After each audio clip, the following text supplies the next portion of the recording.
বিসমিল্লাহির রহমানির রহিম। আসসালামু আলাইকুম। আমি এবিএম শরিয়াতুল্লাহ মিঠু। আমার সম্পর্কে বলার মতো এরকম কিছু নাই। আমি মির্জাগঞ্জ উপজেলার অতি সাধারণ একজন মানুষ। আজকের আমি আসছি মোহাম্মদ আরিফ হোসেনের বাড়িতে। আরিফ বৈষম্য বিরোধী ছাত্র আন্দোলনে গুলিবিদ্ধ হয়ে আজ মৃত্যু সজ্জায়।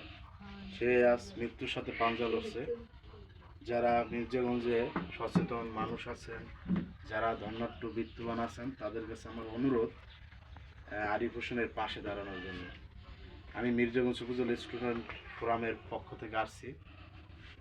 আমাদের উপদেষ্টা মণ্ডলী যারা আছে তারা অবশ্যই সহযোগিতা করবে এবং তাদের নির্দেশক্রমে আমি আসছি আরিফের সাথে দেখা করার জন্য। আর আমার অনুরোধ, আপনারা যারা আছেন, বিত্তবান যারা আছেন, যারাদের ওরকম সামর্থ্য আছে, সবাই আরিফের পাশে দাঁড়াবেন। আরিফের বাড়ি হচ্ছে নতুন শ্রীনগর। এটা কি বাড়ি? হাওলাদার বাড়ি। আরিফ এক নিম্নবিত্ত পরিবারের ছেলে, কিন্তু সে বৈষম্য বিরোধী ছাত্র আন্দোলনে সক্রিয় অংশগ্রহণ করছে এবং অংশগ্রহণ করে আজ মৃত্যুর সাথে পাঞ্জা লড়তেছে। আজকে আমরা তার মুখ থেকে শুনবো আসলে কিভাবে সে অ্যাক্সিডেন্ট হয়েছে। তোমার নাম? আমার নাম মোহাম্মদ আরিফুল ইসলাম।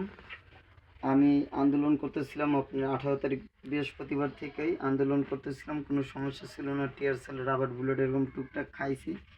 আপনার এগুলো কোনো সমস্যা ছিল না। মাঝখানে আন্দোলন বন্ধ হয়ে যায়, আমরা আন্দোলন করি না, ঠান্ডা হয়ে যায়। পরে আবার শুনি যে মানুষ মারা ধরছে, মানুষের লাশ টানাটানি করতেছে, এরকম শুরু হয়েছে। তারপর আমরা আন্দোলন করি। 3 তারিখও আন্দোলন করি। 4 তারিখ আন্দোলন করতেছিলাম। হঠাৎ করে আপনার 5টা পর্যন্ত সেনাবাহিনী ছিল, কোনো সমস্যা ছিল না। মিরপুর 10 নম্বরে সেনাবাহিনী চলে যাওয়ার পরই হঠাৎ করে গোলাগুলি শুরু করে। আওয়ামী লীগ, যুবলীগ, ছাত্রলীগ, পুলিশ উড়াদুড়ো গুলি শুরু করে। এই সময় আপনার একটা 10 থেকে 12 বছরের বাচ্চার বুকে গুলি লাগে। আমি ওখানে আন্দোলনে ছিলাম, ওই ছেলেও আন্দোলন করতেছিল। ছেলে আন্দোলন করার অবস্থায় ছেলের বুকে গুলি লাগে। পরে ছেলে চিক্কুর মারে ওখানে বাঁচার জন্য। পরে আমিও দৌড়ে যাই, আমার সাথে আরও অনেকে দৌড়ে যাওয়ার সাহস করছে, কিন্তু যারাই যায় গুলি খায় পড়ে যায়। আমি দৌড়ে যাওয়ার কোলে নিছি। পরে আমার পায়ের নিচে 2টা গুলি করে আমি বৈশা পড়ি। পরে আমার উপরে আরও 2টা গুলি করে, হাড় গুঁড়ো গুঁড়ো হয়ে ভাঙ্গে গুলি 2টা বাইরে যায়, আর নিচে 2টা অপারেশন করে বাই করে। আর ওই ছেলেটা ওখানেই থুয়ে আসছে। তো মির্জাগঞ্জ মানুষের জন্য তোমার কিছু বলার আছে কিনা? মির্জাগঞ্জ মানুষের উদ্দেশ্যে আমার জন্য দোয়া করুক, আমি জানি আবার আগের মতন হাঁটতে পারি, আর আমার ফ্যামিলি আমি আবার আগের মতন ধরতে পারি। আমার ছোট 2 থেকে 3 মাসের একটা বাচ্চা আছে, তার জন্য সবাই জানি দোয়া করে। আর আমার ফ্যামিলির 8 সদস্যকে আমি চালাইতাম। আমার ছোট 3টা ভাইয়ের পড়াশোনা, আমার বাবা মা, আমি, আমার বউ, বাচ্চা, তাদেরকে আমি চালাইতাম। এখন আমি কবে ঠিক হব? ডাক্তার বলছে আমার মিনিমাম ঠিক হইতে 3 থেকে 4 বছর টাইম লাগবে।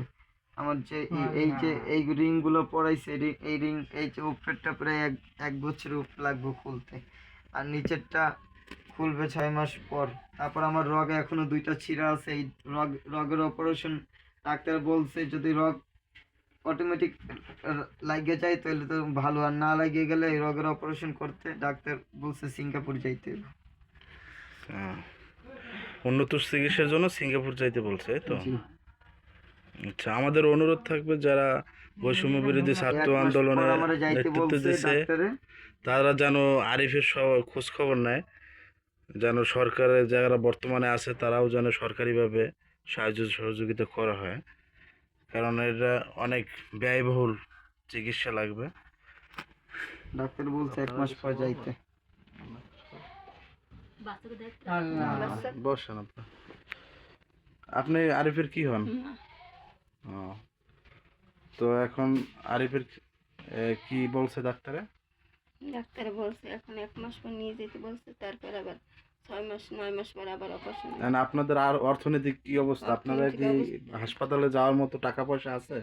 না, আবার যাবো কি দিয়ে, আবার যদি মানুষ সাহায্য করে তো সে নিয়ে যাইতে পারে। এই, অ্যাম্বুলেন্স ভাড়া সরকার 5,000 দিয়েছিল ওই হাসপাতাল থেকে, হ্যাঁ। নিয়ে আসছি 3,000 টাকা পুরোই। এখন যদি বাকি কেউ সাহায্য করে তো সে নেওয়ার মতো সুযোগ আছে।